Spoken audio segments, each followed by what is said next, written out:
Hola, buenas tardes. Buenas tardes.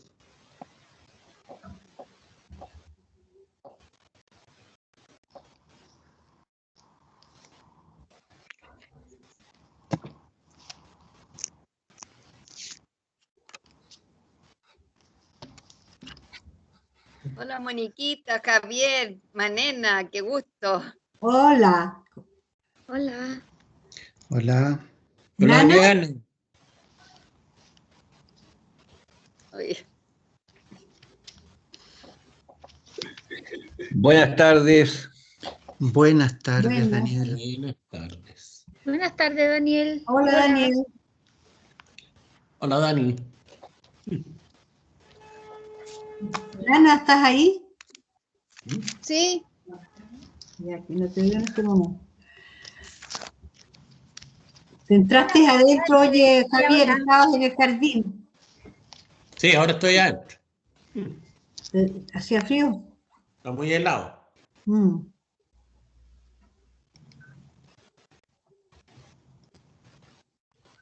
Hola, buenas tardes. Buenas Hola. tardes. María Gabriela por aquí. Bienvenida. Hola. hola, Gabriela, ¿cómo Gracias. estás? Hola, hola.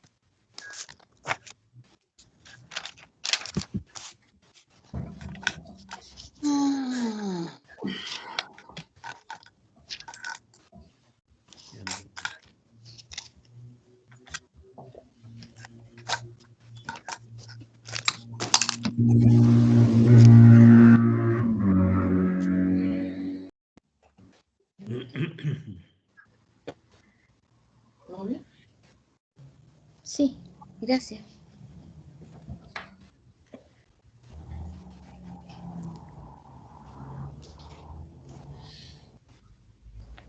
Hola, Mónica. Hola. Yo, María Gabriela. Gabriela. Hola, Hola, muchachilla. gusto de verte. Igual.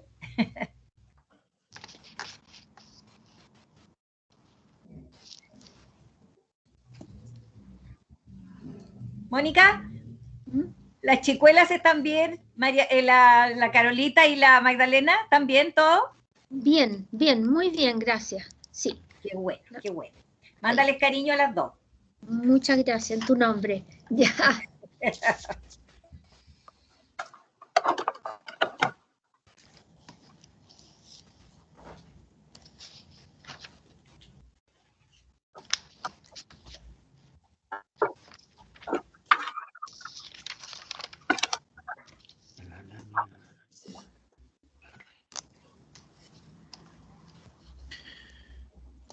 Bueno, siendo las 6:30, puntualmente vamos a partir. Los voy a silenciar a todos y les encargo, por Ya. favor, los micrófonos, que no se les queden prendidos. Bueno, hoy día vamos a terminar como una parte del estudio del Evangelio de San Juan. Nosotros hasta aquí, en estas clases, hemos estado más bien en la periferia del Evangelio. Hemos visto mucha información de contexto, de cómo fue escrito, de su época, del tema literario, ¿no es cierto? No nos hemos metido todavía adentro del Evangelio. Bueno, esto es bueno hacerlo porque uno obviamente necesita, para después entender el contenido mismo, necesita también entender los contextos, entender esta información que hemos estado viendo. ¿Ya? En ningún caso es pérdida de tiempo, al contrario. Y hoy día vamos a hacer la última clase por fuera, por así decirlo. Y a partir de la próxima clase y durante varias clases más, nos vamos a meter ya en el Evangelio propiamente tal, ¿no es cierto? Que es algo que a lo mejor están echando de menos. Su contenido teológico, su estructura, el Evangelio mismo, ¿ya? Pero todo esto que hemos hecho, la verdad es que era necesario hacerlo. Hoy día vamos a terminar de recopilar unos temas de los cuales algo hemos visto. O sea, en cierta manera algunas cosas las vamos a repetir, pero no importa, porque nos va a permitir hacer un cierre ordenado de algunos temas, de 3 temas que son importantes. Insisto, va a haber cosas que van a recordar que hemos visto en otras clases, pero las vamos a ver de manera de resumen. Esa es la ventaja cuando uno hace un curso con tiempo, como es el nuestro. Uno no está tan apremiado por las clases, porque tenemos hartas clases hasta fin de año. Así que uno se puede dar algunos lujos como este de recopilar a veces un cierto tema para que quede más ordenado y más claro. Dicho esto, voy a compartir entonces el material.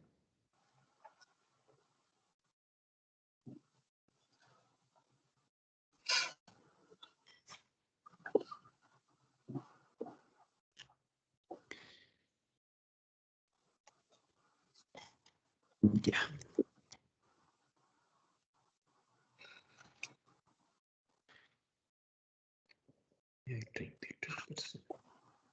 Como se ha ido acumulando material.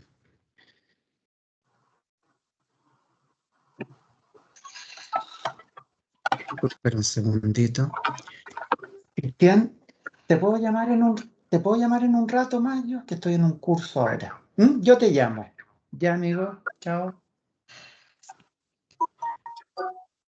Ya.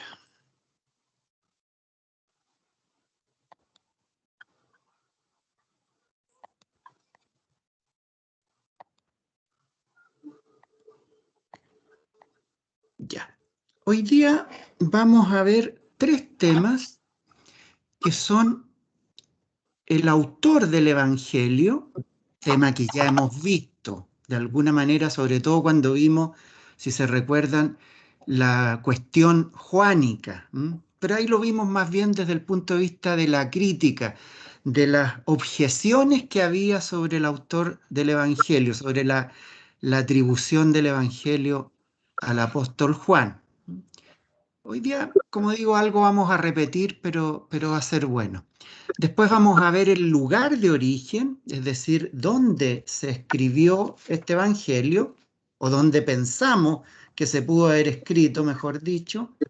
Y vamos a terminar con un tema que dio muchos dolores de cabeza, pero que hoy día es probablemente el tema más relajado que tenemos, que se refiere al tiempo de la redacción, es decir, cuándo fue escrito.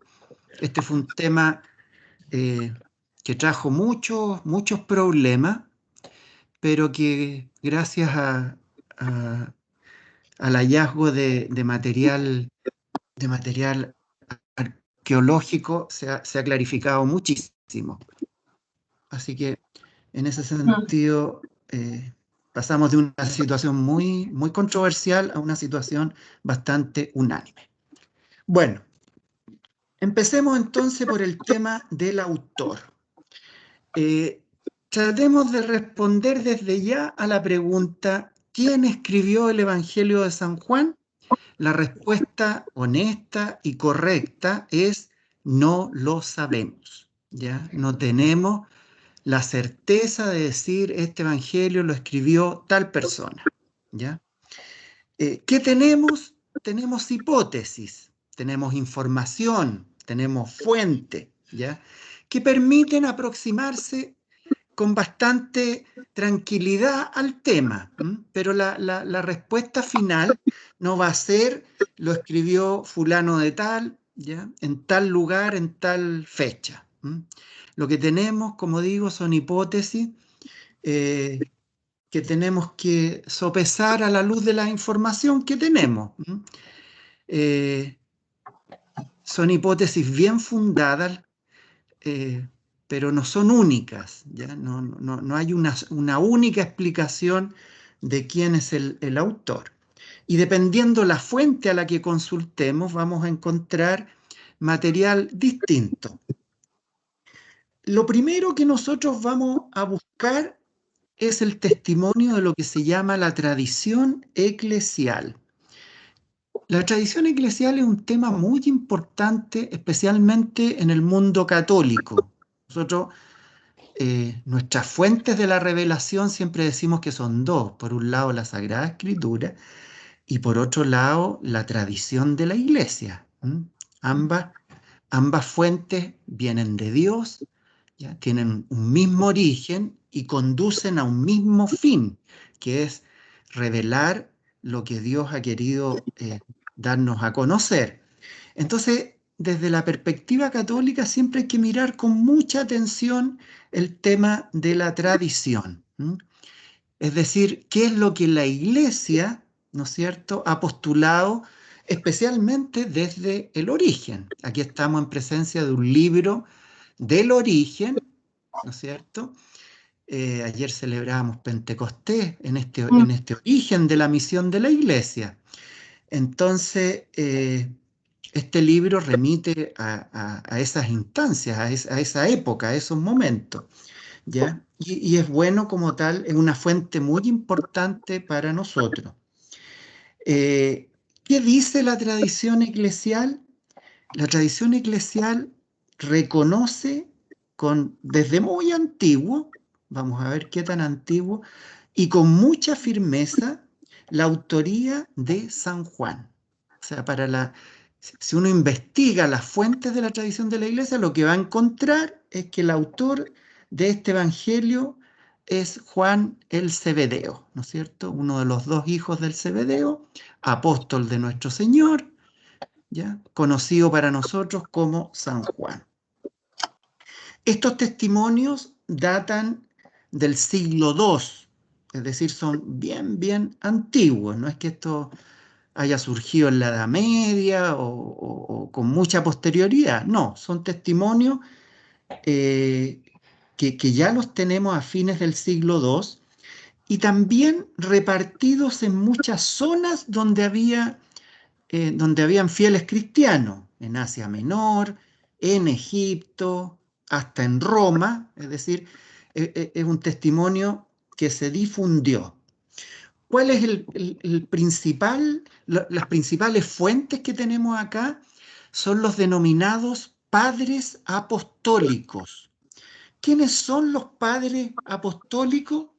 Son los primeros, ya pasado la época del ministerio de nuestro Señor Jesucristo, ¿ya? Estamos ya en la época posterior, pasada esta primera generación que lo conoció y que vivió con él, viene ya una segunda generación que no lo conoció, pero que sí conoció a testigos presenciales. Mire. A estos padres se les denomina padres apostólicos, porque estuvieron en contacto muy directo con la primera generación de discípulos. Entonces, estos padres o bien conocieron a los apóstoles o conocieron a discípulos directos de los apóstoles. Estos padres en general nacieron allá por el año 70 más o menos, empezaron a nacer y desarrollaron su actividad apostólica hasta mediados ya del siglo II, años 150, 160. Así que estamos en presencia de gente muy cercana a los acontecimientos. ¿Quiénes son los principales? Bueno, San Ireneo de Lyon, obispo de Lyon en Francia, ¿no es cierto? Es el testimonio más claro y el más importante. Él escribe concretamente, ahí podemos leer la frase, dice: después Juan, el discípulo del Señor, que había descansado sobre su pecho, publicó un evangelio durante su estancia en Éfeso, en Asia, ¿ya?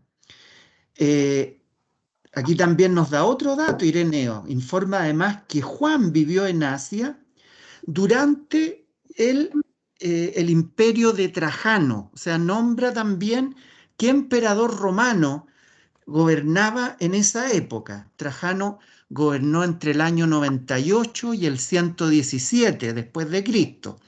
Esta es una frase importante porque da información de que Juan habría vivido hasta edad muy avanzada, que es un dato importante, porque una objeción que uno puede plantear, bueno, es qué edad tenía Juan, si uno puede decir, bueno, era un hombre joven cuando compartió con nuestro Señor, pero por muy joven que haya sido, era un hombre, po, no era un niño, ¿ya?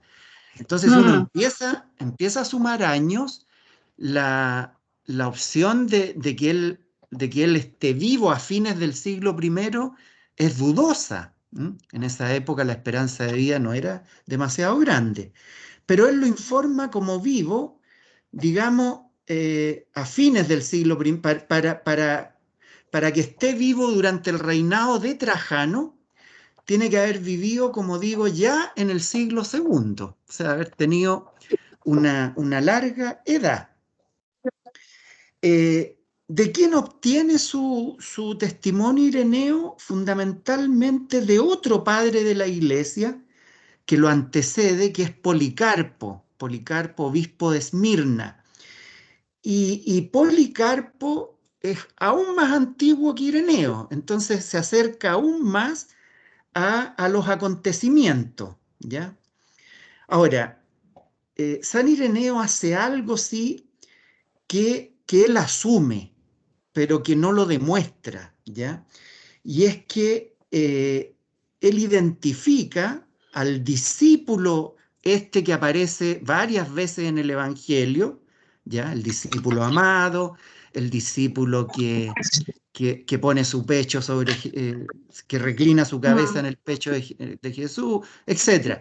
Él asocia que ese discípulo es Juan, ¿ya? El apóstol Juan.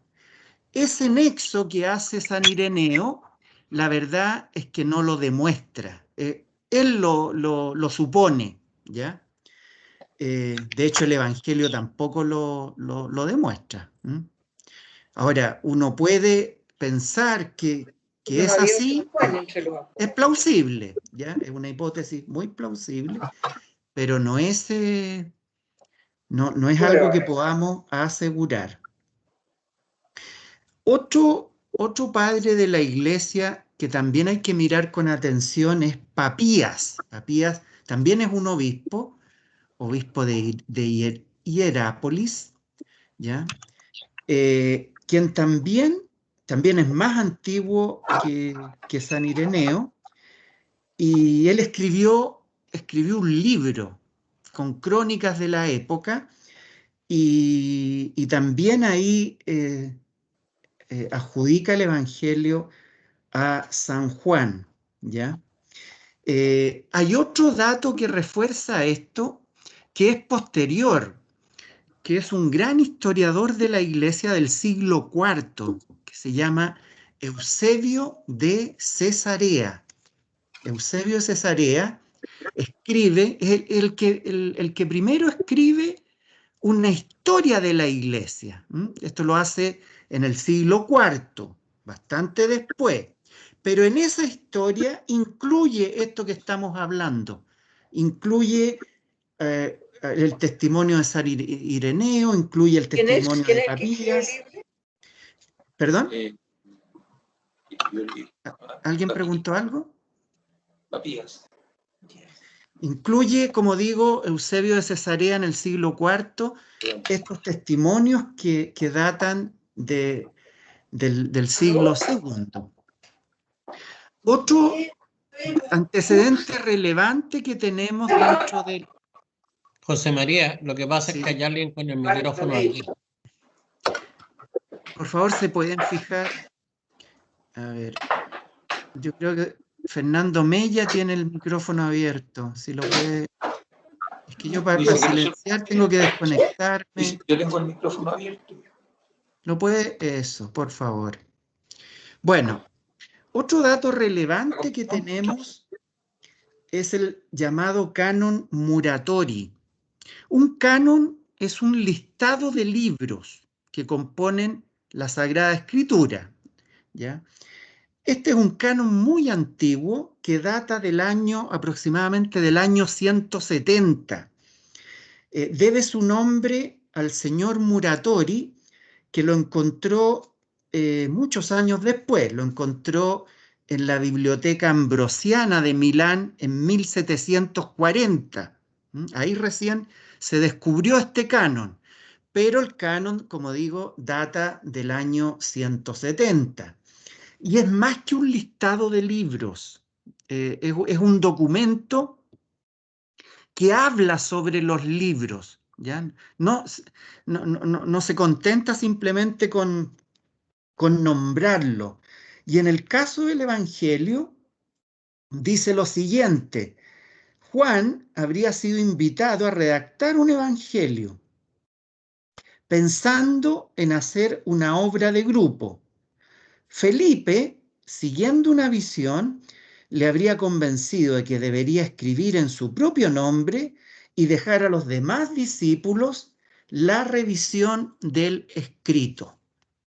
Esto está, como digo, en el canon Muratori, que no es exactamente el canon que tenemos hoy día del Nuevo Testamento, pero se aproxima muchísimo. Tiene un porcentaje de equivalencia muy alto con el que tenemos hoy día de los 27 libros.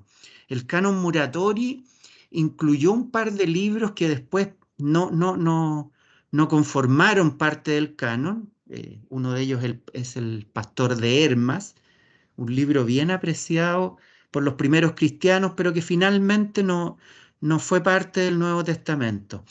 Y también incluye algunos textos finales del Antiguo Testamento. Ahí como que todavía no cierra el Antiguo Testamento, incluye los libros más tardíos. Pero es un canon muy respetado porque, bueno, estamos hablando de alguien que lo escribió en el año 170.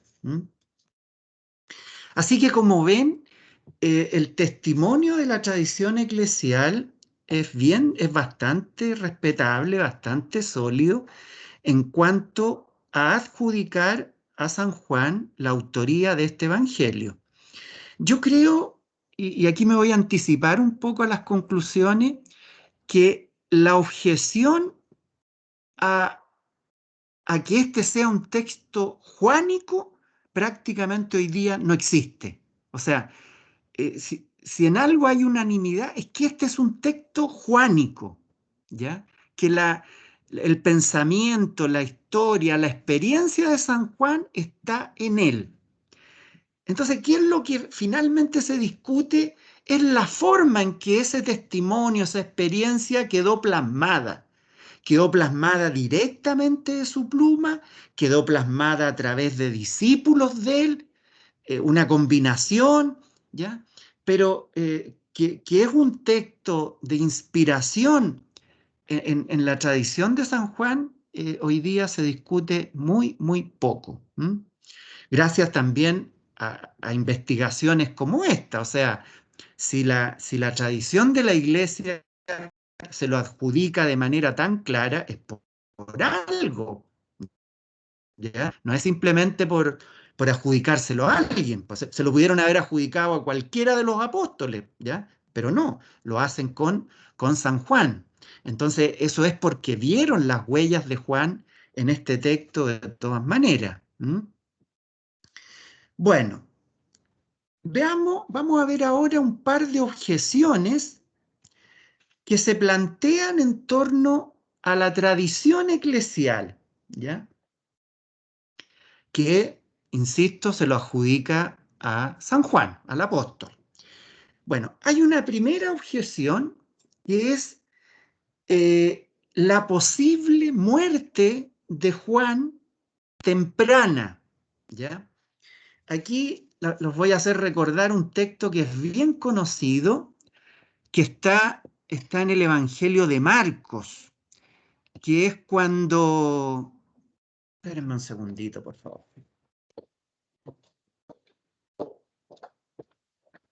Pero...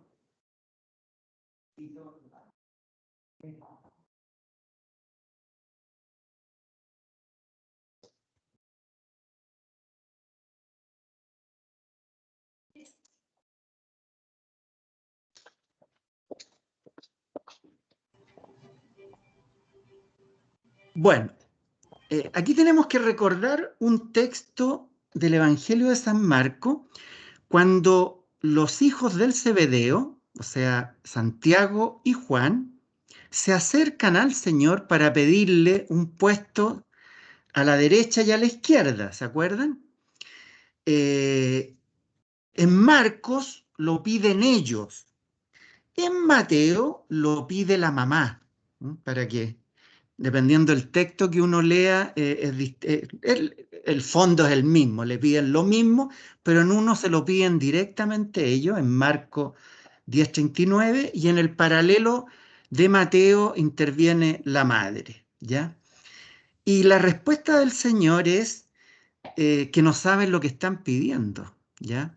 Y les dice, beberán del cáliz que yo beberé y recibirán el bautismo que yo recibiré. O sea, les está diciendo, están dispuestos a tener, ¿no es cierto?, el mismo destino mío, que no es un jardín de rosas precisamente, sino un sufrimiento muy grande. Y ellos le dicen que sí, que efectivamente están dispuestos a beber de ese cáliz y a recibir ese bautismo. Esto se concreta después con uno de ellos, con Santiago. En Hechos 12:2 se narra la ejecución de Santiago. Herodes lo mata, ¿no es cierto? Y esto sucede el año 44, porque ahí hay un paralelo histórico que permite determinar cuándo se produjo. Entonces uno dice, bueno, pero el martirio, la profecía, por así decirlo, era de los dos, que los dos iban a ser martirizados siguiendo, ¿no es cierto?, el camino de nuestro Señor. Pero el texto solo nos narra uno. Si los dos hubieran sido martirizados, lo lógico es que el texto de los Hechos de los Apóstoles mostrara ambos, ¿no es cierto? Es lo lógico. ¿Por qué iba a decir que efectivamente Santiago fue ejecutado por Herodes Agripa y Juan no? ¿Ya? Entonces de ahí los estudiosos lo que dicen es, bueno, en ese momento fue martirizado solo Santiago. Y hay otro tema que lo tenemos por San Pablo en la carta a los Gálatas, en un viaje que hace Pablo con Bernabé a Jerusalén para reunirse con los apóstoles. Juan está vivo y eso es incluso posterior, eso es como 5 años después, el año 49. Entonces, esta objeción de que Juan tendría que haber muerto para beber el cáliz que bebió nuestro Señor y recibir el bautismo, no está respaldado por la misma Sagrada Escritura, que nos muestra que el que fue martirizado fue Santiago y que Juan hasta por lo menos el año 49 se mantenía vivo, ¿ya?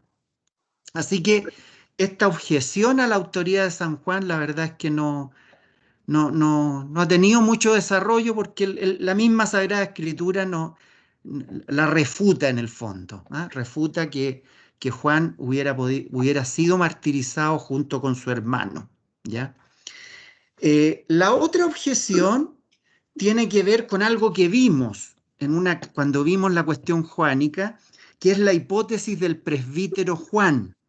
Esta es una hipótesis que fue formulada por un teólogo protestante muy prestigioso, von Harnack, en 1897, y que hasta nuestros días sigue teniendo bastantes defensores, entre ellos ni más ni menos que Ratzinger, Benedicto XVI. Para él es muy plausible la hipótesis del presbítero Juan. Ahora, el presbítero Juan no es aislado de San Juan, no es un tipo que aparezca de la nada o que no tenga relación con San Juan, sino estamos hablando de alguien que fue discípulo de Juan, que fue su heredero incluso, ¿ya? Hay datos históricos que ayudan también. Papías lo identifica Es decir, ese es un dato importante. Papías le da realidad histórica. O sea, efectivamente hubo un presbítero Juan, distinto al apóstol Juan. Se dice que perteneció a la segunda generación cristiana, su testimonio gozaría de gran autoridad. Ahora, esta hipótesis también tiene sus dificultades, porque tampoco conocemos mucho sobre este presbítero. Hay una suposición, que también se las mencioné la otra vez, que la segunda y tercera carta de Juan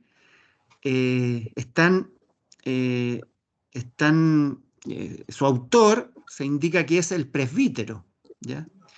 Entonces, un dato también que apoya esta hipótesis. La verdad, no podemos ser categóricos ni en un sentido ni en otro, en cuanto a que pudiera ser el autor, pero lo que sí sabemos es que existió, o sea, no es una figura literaria, es un discípulo que existió, y segundo, lo que también sabemos es que estaba ligado a San Juan. Entonces, si finalmente hubiera sido él el escritor, y existe esa posibilidad, no la neguemos, sin duda que es en relación a lo que recibió del propio apóstol Juan. Entonces, no es una hipótesis disruptiva, no es un tipo que sale de otro lado, no. Es simplemente... Se congeló, no se escucha. ¿Aló? ¿No me escuchan? No. Yo sí lo ¿Usted no escucha? Congeló. Se escucha perfecto. No, entonces un problema es la persona que... Claro, Muy bien. es la internet suya de la persona que tiene el problema. Bueno, hay que vivir con la internet, no puedo... Algo pasó. Sí, pero es su internet, señora. Bueno, en resumen, entonces, la tradición eclesial nos da una dirección muy clara en cuanto a la autoría de San Juan, ¿ya? Con la salvedad que podemos estar en presencia de escritura directa, poco probable, escritura a través de discípulos de él, bastante más probable, una escuela juánica, ¿no es cierto?, que haya recibido estos testimonios desde el apóstol mismo.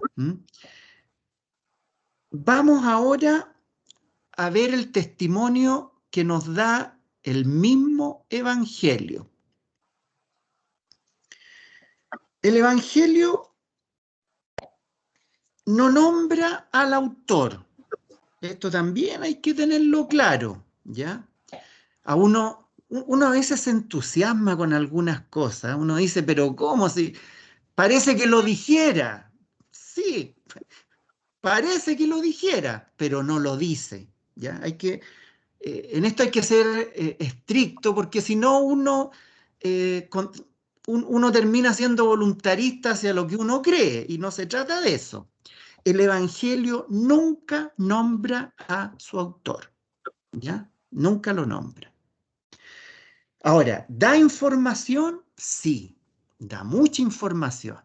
Entonces, el trabajo de los expertos, ¿no es cierto?, de los estudiosos, es analizar esa información y buscar en base a esa información qué es lo más plausible, lo que tiene mayor probabilidad, lo que es más lógico, más razonable, ¿ya?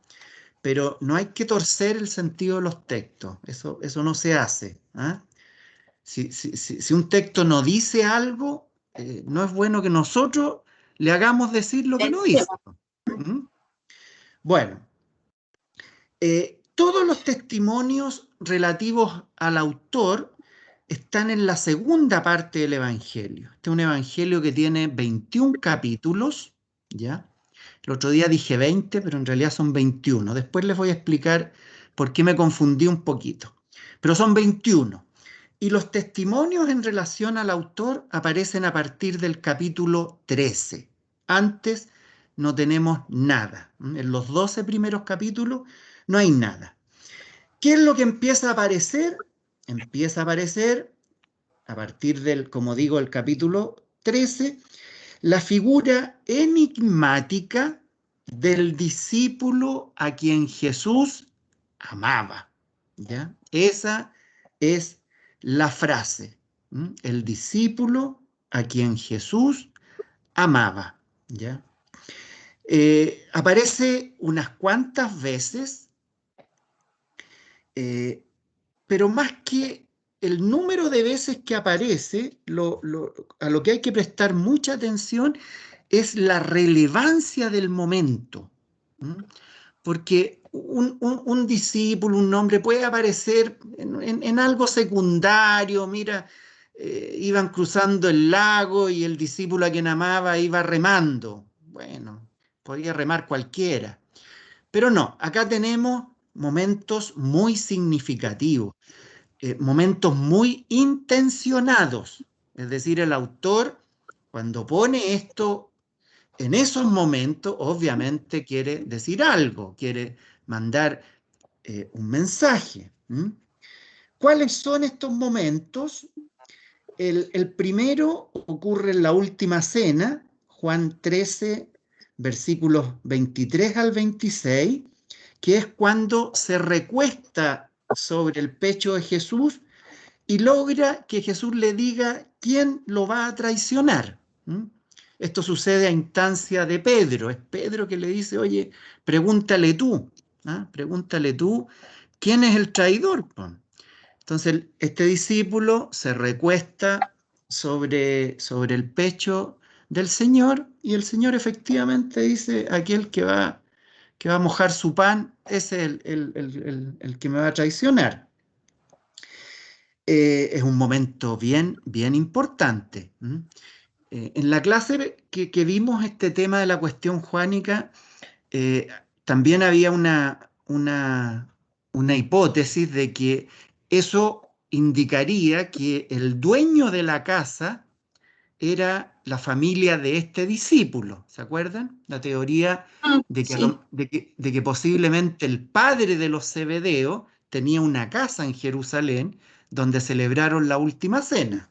Eso es bastante posible que haya sido así, ¿ya? Y reforzaría que el discípulo que apoyó que se apoyó en el pecho de Jesús haya sido Juan. No lo dice, reitero.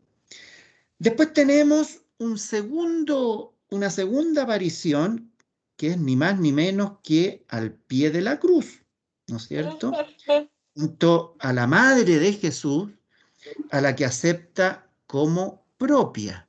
¿Ya? También un momento tremendo, un momento súper, súper significativo, muy importante.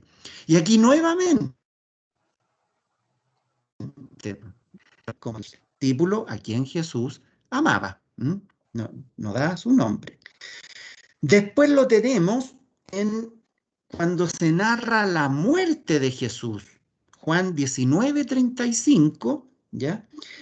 En que se dice que esos acontecimientos que se muestran ahí cuentan con un testigo presencial, que es el que después lo ha escrito, ¿ya? O sea, aquí se da otro paso, que es decir, el discípulo a quien Jesús amaba, ¿ya? Fue testigo presencial. Estaba ahí. Esto parece obvio. Si no, o sea, si Jesús lo amaba era porque andaba por ahí, pues no iba a decir amaba a uno que no estaba, que no era parte de los 12, ¿no? Sería muy, muy, muy raro. Pero aquí da el paso de decir, este es este discípulo preferido, ¿no es cierto? Es testigo presencial. También hay un par de acontecimientos en que acompaña a Pedro. En el relato del sepulcro vacío,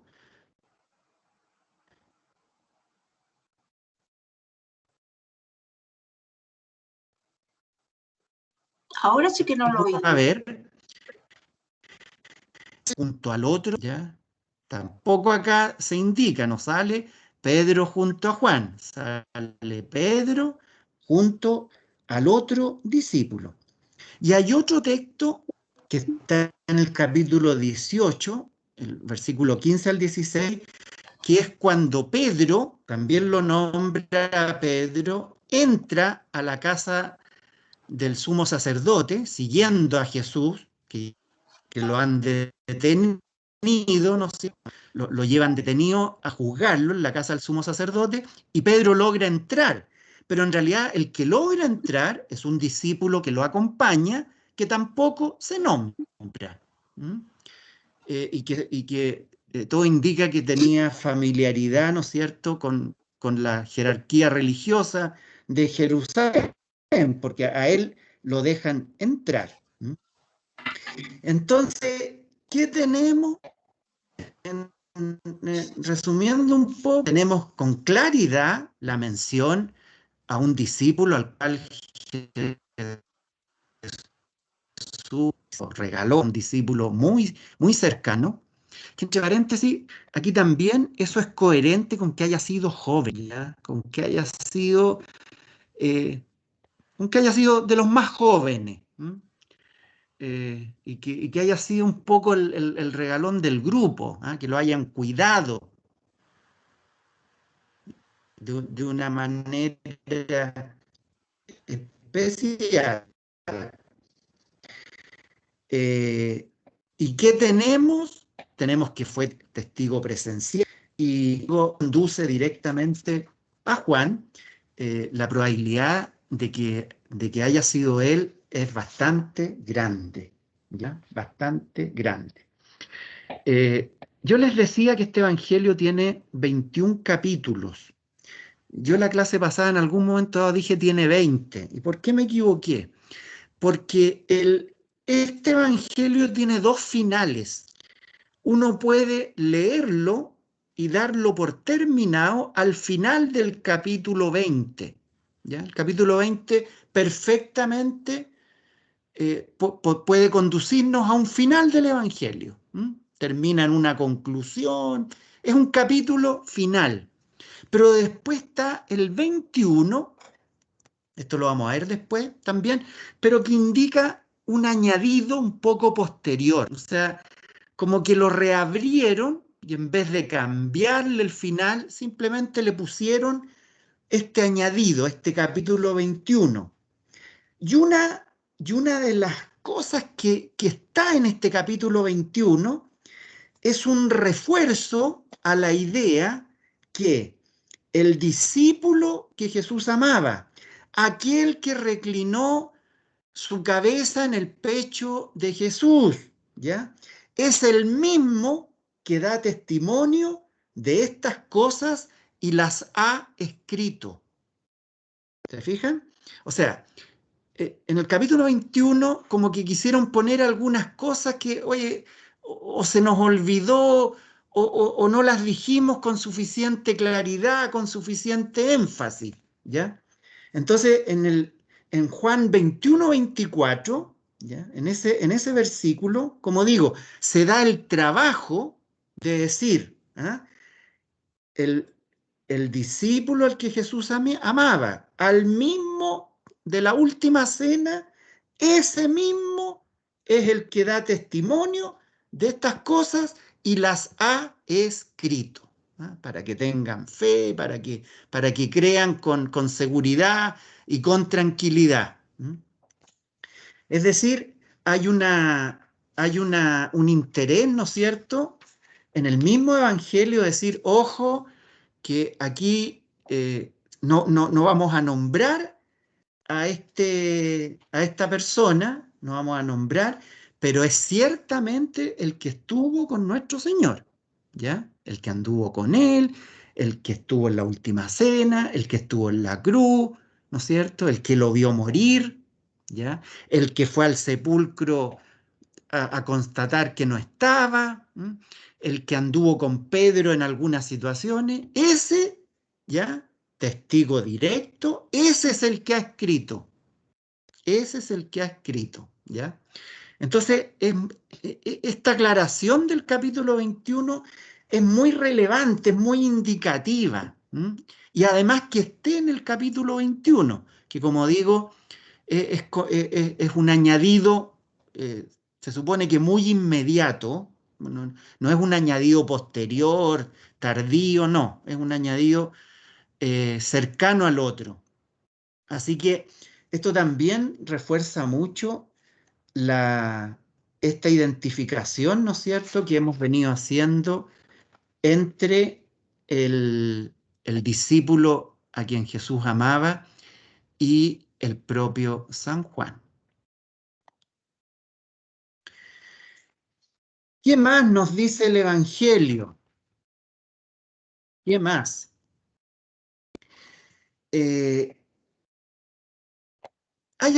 A partir de estos datos se han elaborado algunas propuestas, ¿ya? Hay algunos autores porque, a ver, lo voy a decir de otra manera, hay que responder una pregunta que ¿por qué no lo nombra? O sea, ¿por qué no nos ahorró toda esta especulación? ¿Por qué no lo nombra? ¿Por qué no dice, oye, mira, el discípulo a quien Jesús amaba, Juan, Zebedeo, porque era, no sé, era el más joven, el más travieso, no sé, cualquier cosa, ¿ya? ¿Por qué el Evangelio no lo nombra? Entonces, de ahí surgen algunas teorías. Una de ellas es que no lo nombra porque no se estaría refiriendo a una persona histórica en especial, sino más bien a un modelo de discípulo. En el fondo, ¿qué es lo que dice esta teoría? Mire, no lo nombra porque no es uno en especial, ¿ya? Sino más bien este es el tipo de discípulo que nos quiere mostrar el Evangelio. Un discípulo que estuvo en los momentos complicados con el Señor, un discípulo que estuvo en la cruz, un discípulo que lo sigue cuando lo detienen, ¿ah? Se va detrás de él y entra a la casa del sumo sacerdote, ¿ya? Que se hace cargo de su madre. Entonces, hay por ahí una idea de que podría ser una figura simbólica, ¿ya? Simbólica. También se ha sugerido la posibilidad de lo que podríamos denominar una personalidad corporativa, ¿ya? Es decir, que lo que está detrás de este discípulo es la comunidad. Una de las objeciones que hay en relación a este evangelio, a una autoría personal, es su complejidad.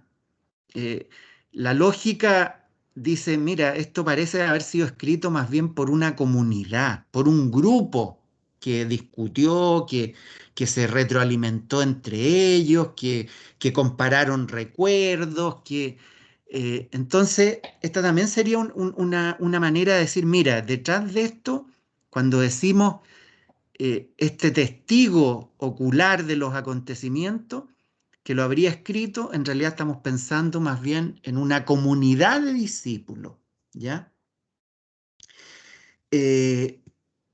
Bueno, como dije al principio de esta clase, son hipótesis, ¿ya?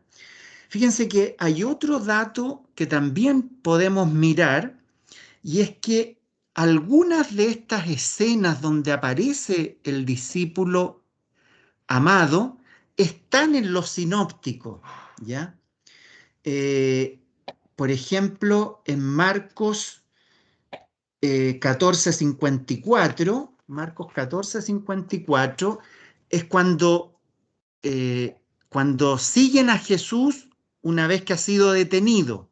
Y en Marcos, Pedro lo sigue solo. ¿Ya? Si uno lee, ¿quién sigue a Jesús una vez que lo detienen? En el Evangelio de Marcos es Pedro, va solo, no nombra al otro discípulo. ¿Ya? Y en la escena del sepulcro vacío, cuando descubren que el sepulcro está vacío y las mujeres avisan para que vayan a ver, ¿ya? En el caso de Marcos van solo las mujeres, no está esto de que va Pedro con el otro discípulo. Bueno, uno dice, eran dos buenas oportunidades para que los sinópticos nombraran ahí a Pedro y a Juan, o a Pedro y otro discípulo, pero no lo hace. Y como les digo, en el sepulcro vacío van solo las mujeres. ¿Eh? No hay una escena en que llegue Pedro con el discípulo amado. ¿Mm? Como ven, hay algunas cosas dentro del mismo evangelio que, que cuesta, que cuesta darle una total coherencia. O sea, yo creo que ciertamente el autor o los autores quisieron dejar una cierta nebulosa en relación al tema. O sea, hubiera sido muy fácil aclararlo. Hubiera sido muy fácil decir, mira, este discípulo que aparece 6 o 7 veces en el Evangelio es fulano, po, y punto. ¿Ah? El no hacerlo, la verdad bueno, deja toda esta discusión interesante para desarrollar estas hipótesis. Ahora, todas estas opciones de que sea algo simbólico, o sea, el discípulo simbólico tipo, o que sea la comunidad, también se topan con el hecho de que se enfatiza mucho su carácter de testigo directo. Y un testigo no es alguien simbólico, es alguien que estuvo ahí. ¿Mm? Y eso el Evangelio también lo repite en reiteradas ocasiones. Oye, estamos en presencia de un testigo garante. ¿Ah? O sea, el que lo vio, lo escribió y da fe de que esto fue así. ¿Mm? Eso no es una personalidad simbólica, eso es un ser humano. ¿Ah? Se está refiriendo a alguien que estuvo ahí, po. No a una personificación, no a una construcción simbólica. Entonces eso también avala el hecho de que detrás de esto ahí está la personalidad de un autor. ¿Qué es lo que hoy día se encuentra como lo más probable, lo que la mayoría de los estudiosos han desarrollado? Son dos hipótesis. Una que la esbozó un teólogo católico, Herbert Brown, que dice, mire, la predicación de Juan en pequeñas unidades fue escrita por el mismo apóstol o por algún secretario o por algún discípulo, pero dictada por él. ¿Ah? Viene de la persona de Juan, directamente. Y después, bueno, hubo responsables, posiblemente ya un grupo, ¿no es cierto?, que lo redactó, que armó el Evangelio. También se necesita, tampoco sabemos si Juan hablaba griego, otro dato, ¿ya? Porque requerimos un autor que hablara griego, que tuviera el griego como una lengua importante, como veíamos en la clase pasada, ¿ya? Pero esta primera teoría lo que dice es que Juan alcanzó como a dictar, como a transmitir por lo menos las grandes ideas que él como testigo quiso transmitir. Esa es una propuesta que hoy día aceptan muchos estudiosos. Y la segunda tiene que ver con la aceptación del presbítero Juan como autor. Dado que estamos en presencia de alguien que los padres de la iglesia reconocieron como un testigo presencial, ¿ya? Que efectivamente conoció al Señor, y todo indica que estuvo ligado a la comunidad juánica que se forma después.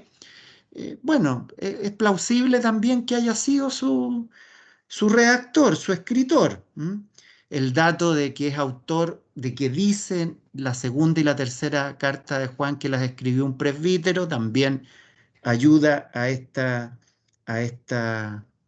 hipótesis. Ahora, ¿qué es lo importante aquí? Y con esto voy a cerrar el tema del autor. Lo importante aquí es lo que se denomina la autoridad apostólica. Eso es lo relevante, ¿ya? La autoridad apostólica. Voy a usar un ejemplo. Marcos no es un apóstol. Si uno revisa la lista, no está, ¿ya? No es un apóstol. En ninguna lista de los apóstoles está Marcos. Entonces uno dice, chuata, y resulta que el Evangelio de Marcos es muy importante, ¿no es cierto? Y además es el que dio lugar a los otros dos evangelios sinópticos. O sea, bueno, y no está escrito directamente por un apóstol. Pero tenemos mucha información sólida de que Marcos, de que el testimonio de Marcos, la autoría de Marcos, sí responde a influencia directa apostólica de Pedro y de Pablo, ¿ya? Es decir, la autoridad apostólica del Evangelio de Marcos está fuera de cuestión, es clarísima, ¿ya? Estamos hablando de un escritor que se relacionó directamente con los apóstoles, ¿ya? La época en que escribió, lo que escribió, ¿ya? La relación de su pensamiento con el pensamiento de Pedro. O sea, hay un aval enorme para decir la autoría de este evangelio es apostólica. Con Juan nos pasa un poquito lo mismo, ¿ya? Prácticamente nadie discute la autoridad apostólica de Juan, ¿ya? Nadie la discute. Nadie discute que estamos en presencia de un testigo directo. Nadie discute que estamos en presencia de un discípulo del Señor que vivió momentos de gran intimidad, de gran relación con el Señor, ¿ya? Ahora, lo escribió él completo, escribió una parte, escribió las grandes ideas, la transmitió a discípulos que siguieron con él, como posiblemente el presbítero Juan. Su reacción final se debe más bien a un grupo que reflexionó estas ideas. Bueno, ninguna de esas hipótesis afecta la autoridad apostólica del cuarto evangelio, haya salido o no directamente de la pluma de Juan, ¿ya? Esto es muy importante porque durante mucho tiempo lo que se objetaba era que era la influencia de Juan, o sea, no solo si lo había escrito o no escrito.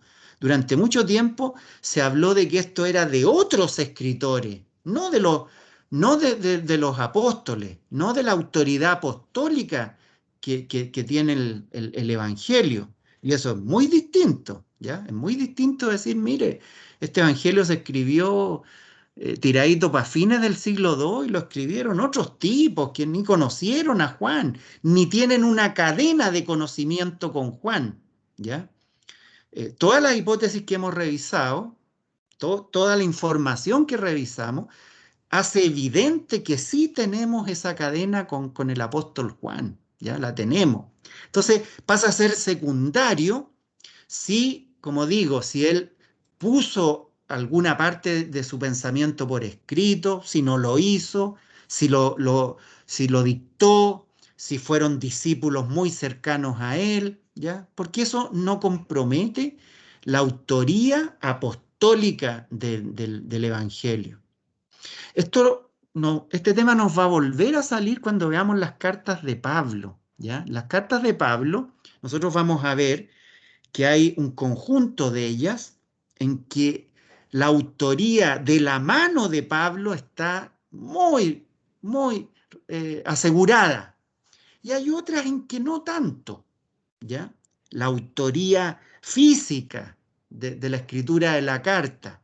Pero ciertamente uno también puede reconstruir en esas cartas que en algunos casos podemos estar en presencia de un discípulo, pero de un discípulo muy directo, de alguien que estuvo con él, ¿ya? Que lo conocía perfectamente, que incluso pudo haber sido su secretario, ¿ya? Entonces, nuevamente, ahí no se compromete la autoridad apostólica de esas cartas, ¿ya? Simplemente se dice, miren, estas cartas podrían no haber salido de la pluma directa de Pablo, pero sí salen de su pensamiento. Acá es lo mismo, ¿ya? Tenemos una gran seguridad de que este evangelio salió de la tradición apostólica, salió de un discípulo extremadamente cercano al Señor, salió de un testigo directo. Y les voy a decir algo más, esto no lo tomen a mal. Incluso pudo no haber sido Juan, imagínense que no, que fue Felipe, daría casi lo mismo. Daría casi lo mismo. Uno puede decir, mire, descubrimos un papiro que dice que en realidad todo esto que pensábamos que era Juan, en realidad fue Felipe. Bueno, no, porque nuevamente, ¿qué es lo relevante, en lo que tenemos que fijarnos? En la autoridad apostólica, ¿ya? Y esa, como digo, está muy, muy fortalecida gracias además a todos estos estudios y cuestionamientos que se han hecho, ¿ya? Todo esto que se ha estudiado, uno dice, pero ¿para qué estudian tanto? ¿Para qué le dan tantas vueltas? Bueno, para asegurar que tenemos realmente un escrito con toda la autoridad apostólica que corresponde. Bueno, dejemos el autor que ya le hemos dado muchísimo durante este tiempo y vamos a entrar a dos factores que también hay que mirar y que ayudan también a precisar esta autoridad apostólica del Evangelio. El primero es el lugar de composición, donde se escribió, ¿ya? Donde físicamente, donde se escribió. Nosotros tampoco, el Evangelio tampoco lo dice, ¿no? En ningún momento dice, mire, escribo desde, qué sé yo, la ciudad de Alejandría, ¿ya? No da información acerca del lugar donde se pudo haber escrito. Entonces, nuevamente aquí tenemos tres hipótesis, ¿ya? Que adjudican a tres lugares distintos el posible lugar. El primero es Siria. Voy a ir en orden de menor posibilidad a mayor, ¿eh? Siria ha sido propuesta, y fíjense, el argumento, a mí no me convence mucho, pero está dicho. Es porque el Evangelio de Juan en un aspecto importante tiene un parecido con una obra que se llaman las Odas de Salomón. ¿Qué es lo parecido que tienen?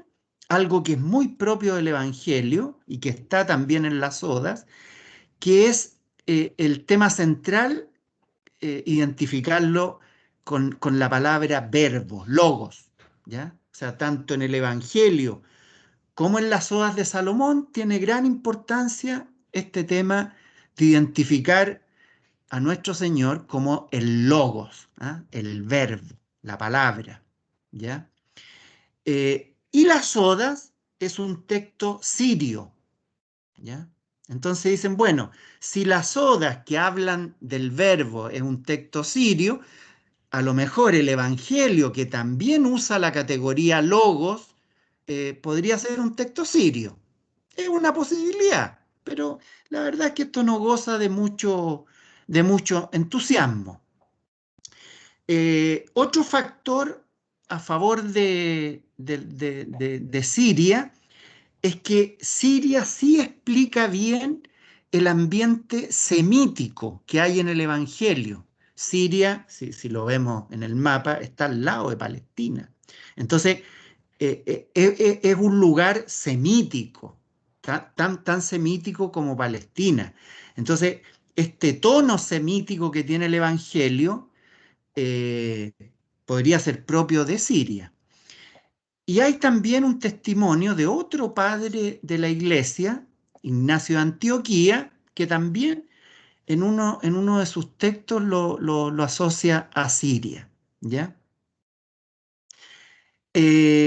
También hay argumentos en contra.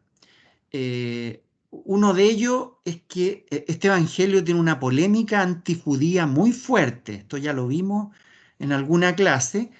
Y esa polémica antijudía es muy difícil explicarla en Siria, ¿ya?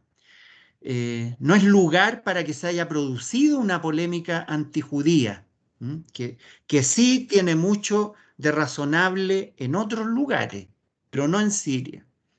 La verdad es que, como digo, hay algunos elementos, pero el lugar, Siria como el lugar de composición no es defendido por mucha gente. Un segundo lugar que se ha propuesto es Egipto. Egipto tiene algo a su favor que no deja de ser importante, que es lo temprano que se difundió y la amplia difusión que tuvo el Evangelio en Egipto. De hecho, el material, los códices que tenemos, la gran mayoría, se encontraron en Egipto. Eso tiene una explicación climática también. Egipto es un lugar, hasta el día de hoy, ¿no es cierto?, de clima desértico, seco, que ayuda a conservar materiales de esa época, los papiros y otros materiales, ¿ya? Ahora, adicional, en Egipto tenemos una ciudad muy importante, que es Alejandría, que tenía una de las principales colonias, si no la principal colonia judía en la diáspora, ¿ya? Alejandría, además, está comprobado que en Alejandría se escribieron varios libros del Antiguo Testamento, los libros más tardíos del Antiguo Testamento, que están escritos en griego, como veíamos hace algunas clases, se escribieron en Alejandría. La traducción de la Biblia hebrea, del Antiguo Testamento hebreo al griego, la Septuaginta o la Biblia de los 70, también se hizo en Alejandría. Entonces, ¿podría haberse escrito ahí un evangelio? Hay factores. Ahora, ¿qué es lo que no cuadra? Hay dos cosas que sí no cuadran, que es palestinense del Evangelio. O sea, el Evangelio tiene mucho de palestino, de la tierra prometida, ¿no es cierto?, de Israel, ¿ya? Lugares, costumbres. O sea, el Evangelio es muy, muy de Palestina. Entonces, no cuadra que eso haya sido escrito en Egipto y menos en Alejandría. Es como otro ambiente cultural, otro ambiente contextual, ¿ya? Y también el otro elemento que descarta un poco a Egipto es el tema de la autoridad apostólica. Es decir, si el Evangelio transmite, como lo hace una autoridad apostólica, un discípulo directo del Señor, un apóstol, un testigo ocular, ¿ya? Eso es difícil que haya estado en Egipto, ¿ya? Que se haya movido hacia Egipto, ¿ya? Eso es propio de otros lugares. No es propio de que en Egipto haya sucedido, haya estado esa autoridad apostólica tan directa detrás del Evangelio. Ahora, el tema de que en Egipto el Evangelio es conocido muy temprano, es cierto. O sea, por los papiros que hemos encontrado, el Evangelio prácticamente se escribió y no sé, pues 5, 10 años después ya era ampliamente conocido en Egipto, ¿ya? O sea, demoró muy poco en llegar a Egipto desde el lugar que suponemos que donde se escribió. Bueno, y después tenemos el lugar que la gran mayoría de los estudiosos afirma como el lugar más probable, que es el Asia Menor, ¿m? Y concretamente Éfeso, ¿ya? La verdad es que hay muchos argumentos a favor de esta opción. Primero, el mismo testimonio eclesial que vimos al principio de la clase, ¿ya? O sea, San Ireneo habla de una comunidad juánica y del mismo Juan viviendo en Éfeso, es decir, en Asia Menor, ¿ya? También hay un tema con el Apocalipsis. Eh,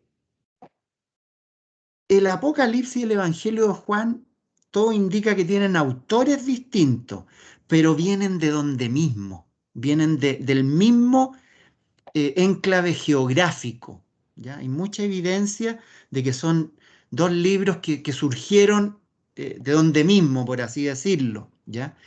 Y el Apocalipsis, lo vamos a ver cuando estudiemos el Apocalipsis, también hay mucha evidencia de que viene de Asia Menor, ¿ah? Por ejemplo, los primeros capítulos del Apocalipsis tienen que ver con las 7 iglesias, ¿ah? Las cartas a las 7 iglesias, y son todas de ciudades del Asia Menor, ¿no? Entonces hay mucha evidencia que el Apocalipsis viene de Asia Menor y que este Evangelio viene del mismo lugar, y eso apoya Asia Menor. El tema de la polémica antijudía o antesinagogal, esto que vimos también de la separación del cristianismo y del judaísmo, esta ruptura con el judaísmo, acá también se explica bien, se produjo en ciudades como esta. Este evangelio también tiene un tema con los discípulos de Juan Bautista. Hay una polémica por ahí que la vamos a estudiar también, ¿ya? Y esa polémica, lo que pasa es que el Evangelio quiere dejar muy en claro quién es Jesús y quién es Juan Bautista, ¿ya? Que para algunos era un tema que tendía a confundirse. El Evangelio lo va a aclarar y va a decir, mira, aquí hay una cosa, aquí hay una persona que es el precursor y aquí hay otro que es el Mesías, ¿no es cierto? Bueno, esa polémica, esa oposición, también se explica bien en Éfeso o en Asia Menor, porque había discípulos del Bautista en esa zona, ¿ya? Así que también se explica. Otro tema tiene que ver con la discusión antidoceta. El docetismo es una herejía muy temprana que niega la humanidad de Jesús. Dice que no es verdadera, que en realidad el cuerpo de Jesús no era real, era un cuerpo aparente. Bueno, esa herejía también se explica mejor acá. Entonces, como ven, hay mucha información que apunta a que la patria, el lugar de composición de este cuarto evangelio realmente está en Asia Menor y concretamente en Éfeso, ¿ah? Es por lo menos es lo que la mayoría de los estudiosos acepta hoy en día. Hay poca polémica en relación a este punto.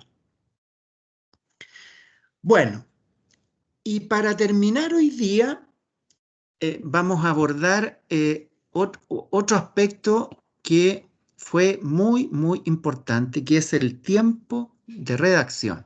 Es decir, ¿cuándo fue escrito? Aquí hay que hacer un poquito de historia porque este tema era el tema. O sea, mucho de lo que hemos recorrido en torno al autor, en torno a la tradición eclesial, a lo que dice el Evangelio, ¿ya? ¿Por qué este Evangelio se ha estudiado tanto? ¿Por qué nosotros mismos hemos invertido 6 clases en estudiar su contexto, su nacimiento, sus formas literarias. Bueno, se debe a que en su tiempo se generó una polémica muy grande, negándole al Evangelio lo que hablábamos recién, esta autoridad apostólica, porque el Evangelio sería tardío, sería un Evangelio, en el mejor de los casos, fines del siglo II, nos faltó quien incluso postulara siglo III.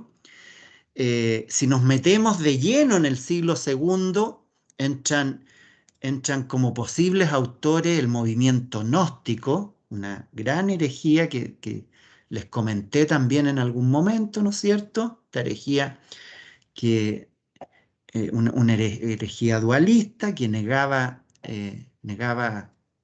la bondad de lo material, de la carne, y se concentraba solo en lo espiritual. Lo que salvaba no era la persona de Jesucristo, sino un cierto conocimiento, una cierta gnosis, ¿ya? Destinada a algunos elegidos, en fin, un tema que complicaba muchísimo.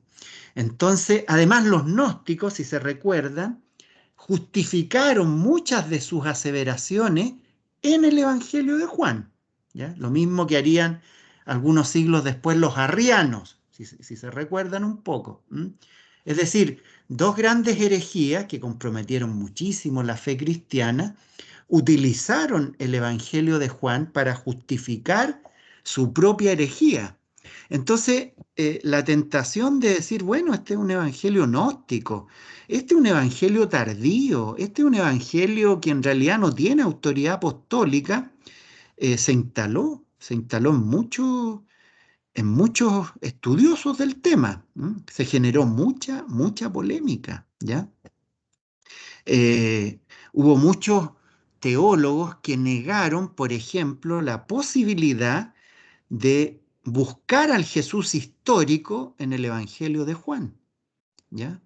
Es decir, si este Evangelio en realidad no tenía autoridad apostólica, si este Evangelio era tardío, si este Evangelio remitía a fines del siglo II, bueno, es una elucubración nomás, pues algo que alguien escribió, pero no responde al Jesús histórico, no lo busquemos en el Evangelio de Juan. ¿Se fijan las implicancias que este tema tenía? Eran muchas y de mucho riesgo, de mucho peso. Bueno, ¿qué sucedió con esto? Esto también lo vimos, sobre todo cuando vimos los códices. A ver, ¿cuál era la objeción también que se planteaba a que el Evangelio necesariamente tenía que ser tardío?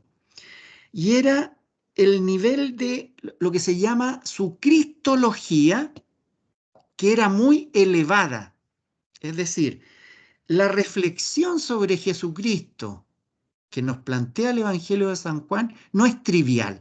Y esto es cierto, no es una reflexión sencilla, es una reflexión que suponía darle vueltas también al tema. Entonces, ¿qué decían estas personas que apoyaban el retraso en la fecha de escritura?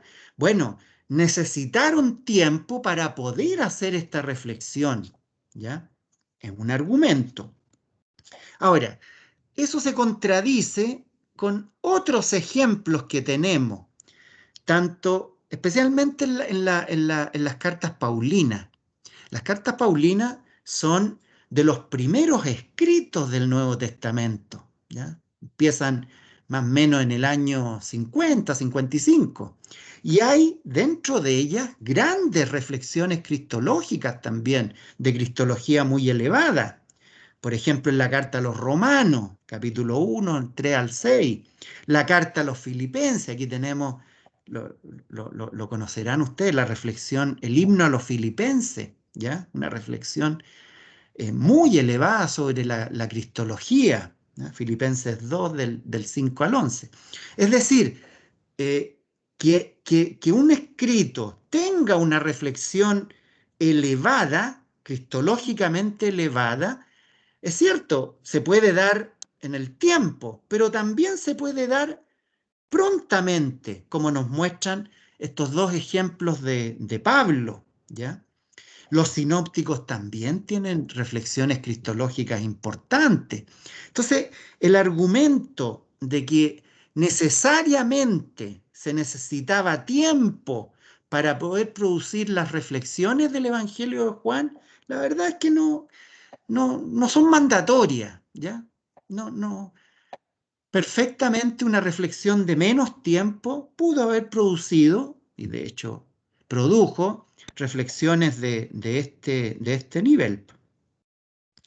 Ahora, lo que finalmente limpió este tema y a partir de esta limpieza limpió muchos otros, fue lo que vimos, creo que en la segunda o tercera clase, que fue encontrar papiros, ¿no es cierto?, con partes del Evangelio indiscutibles que remitían a principios del siglo II y más bien a fines del siglo I. Esto fue un gran acontecimiento bíblico, porque zanjó de una y por métodos científicos, aquí ya no eran opiniones, que Bullman dijo esto, que el otro dijo esto otro, no, aquí era tecnología, ¿ya? Esta tecnología, ¿qué nos dijo? Nos dijo, oye, primero el Evangelio era conocido en Egipto muy temprano, ¿ah? Años 120, 130, ya era ampliamente difundido en Egipto, que no está al lado, está bastante más allá, po, ¿ya? En esa época, además, no es que uno lo publicaba y quedaba disponible. Y bueno, y la prueba arqueológica, ¿no es cierto?, de que efectivamente esas partes del Evangelio correspondían a textos de fines del siglo I, ¿ya? Es decir, esta reflexión elevada, cristológicamente elevada del Evangelio, no era tardía. Ahora, igual también tiene su tiempo. Si pensamos que los sinópticos se escribieron 30 años antes, bueno, también hubo tiempo. Y si pensamos que los acontecimientos pascuales sucedieron, no sé, pues 60, 65 años antes, obviamente hubo tiempo de hacer una reflexión distinta y una reflexión elevada. Pero como digo, aquí los planetas se alinearon y realmente este tema cambió totalmente el eje de la discusión. Se acabó la hipótesis gnóstica, ya se acabó. El gnosticismo es un movimiento claramente de mediados del siglo II y adelante, ya se acabó esa hipótesis posible que era de las más dañinas. Y ciertamente se reforzó enormemente su autoridad apostólica. O sea, este puente que yo les digo que hay que construir desde los acontecimientos pascuales, ¿no es cierto? La primera comunidad, ¿ya? Y la segunda o tercera comunidad, a más tardar que ya por escrito estos textos, algunos fue la primera comunidad, pero ese puente se hizo de manera muy clara, muy natural y muy sólida. Así que en este caso, la ciencia vino en buena ayuda de este queridísimo Evangelio de San Juan. Bueno, en resumen, con esta clase voy a repetir algo que mencioné al principio. Hemos un poco orillado el Evangelio, ¿ah? Le hemos dedicado harto tiempo a aspectos que no están o sea, están en el texto mismo, pero no nos hemos metido en el texto, ya lo hemos orillado, ya su autor, su lugar de redacción, su tiempo, su contexto, las hipótesis, por qué fue objetado en determinadas ocasiones, por qué fue aceptado finalmente, por qué goza del prestigio hoy día prácticamente unánime dentro del cristianismo, ¿ya? O sea, nos hemos dedicado, como digo, durante muchas clases a entender por qué finalmente este evangelio es distinto, ¿ya? Sus diferencias con los sinópticos, sus coincidencias. ¿Por qué aquí estamos en presencia de un texto distinto, ¿ya? Distinto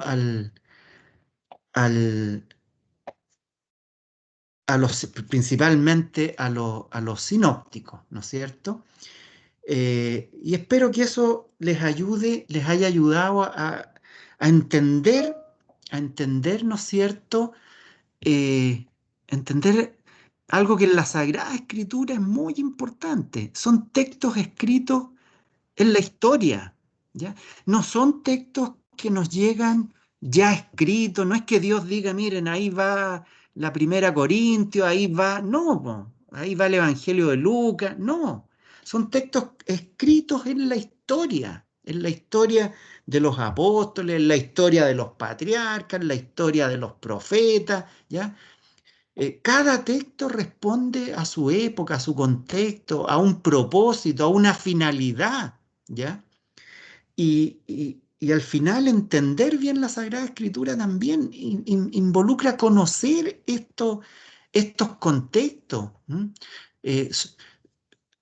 La Sagrada Escritura es un libro inspirado por Dios, pero escrito por humanos, por agiógrafos, ¿ya? Gente que ha usado capacidades humanas.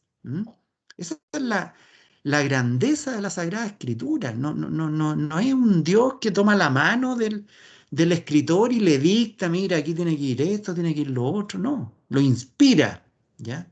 Es un Dios que se va a preocupar, ¿no es cierto?, que lo que recibamos sea lo que Él quiere que recibamos, pero lo hace a través de un proceso lento, progresivo, histórico, en que es finalmente el mismo hombre, el ser humano, el que va descubriendo la revelación de Dios. Y este evangelio es un grandísimo ejemplo de ello, ¿eh? Teniendo 3 evangelios que nos narraban ampliamente, ¿no es cierto?, la vida de nuestro Señor, su misterio pascual. Bueno, finalmente la comunidad se da cuenta que es necesario un evangelio adicional, que nos va a mostrar otros énfasis, otros aspectos, otra riqueza del misterio que nos ha sido revelado. Así que por eso yo, como dije al principio, también es la ventaja de tener un curso más largo que permite hacer estos recorridos con más detalle. A partir de la próxima clase ya vamos a entrar en el Evangelio propiamente tal. Vamos a partir sobre todo con su contenido teológico, ahí vamos a estar algunas clases, y después vamos a entrar en la estructura misma del Evangelio, en los textos mismos, cómo está escrito, cómo está estructurado, cómo hay que leerlo, cómo hay que entenderlo. Muy bien, pues, Ave María Purísima, sin pecado concebida. Gracias, José María. Muchas gracias, José María. Bueno, Muchas gracias, profesor. Muy Muchas buena, muy gracias. buena la clase. José María, Buenas noches. Bueno. Aprenda la clase. que tengan una buena semana a todos. José María, Igualmente. Gracias, lo mismo Sí. para ti. Gente, Lo mismo, ¿eh? Información.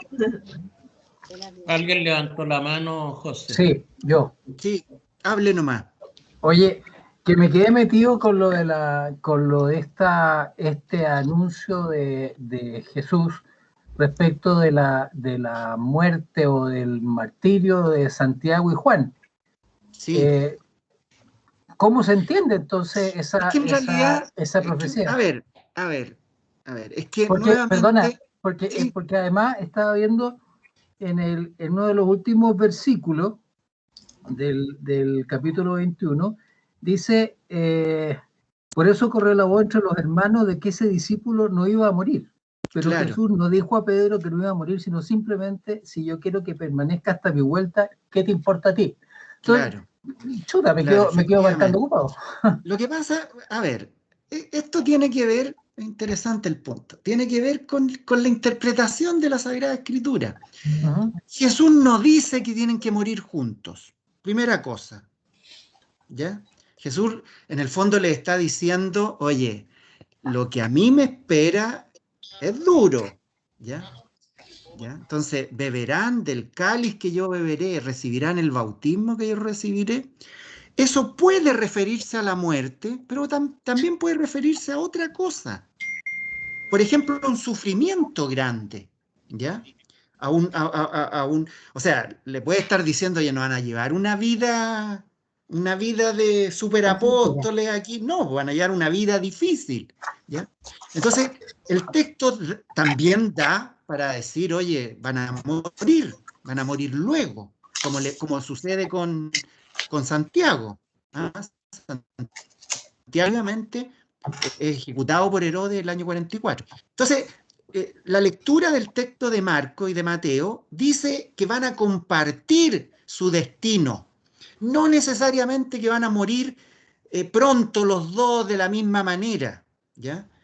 Entonces, una interpretación muy posible es decir, oye, a Santiago le dijo, a ti te va a pasar lo mismo que a mí, muy lueguito. De hecho, estamos hablando de 10 años después.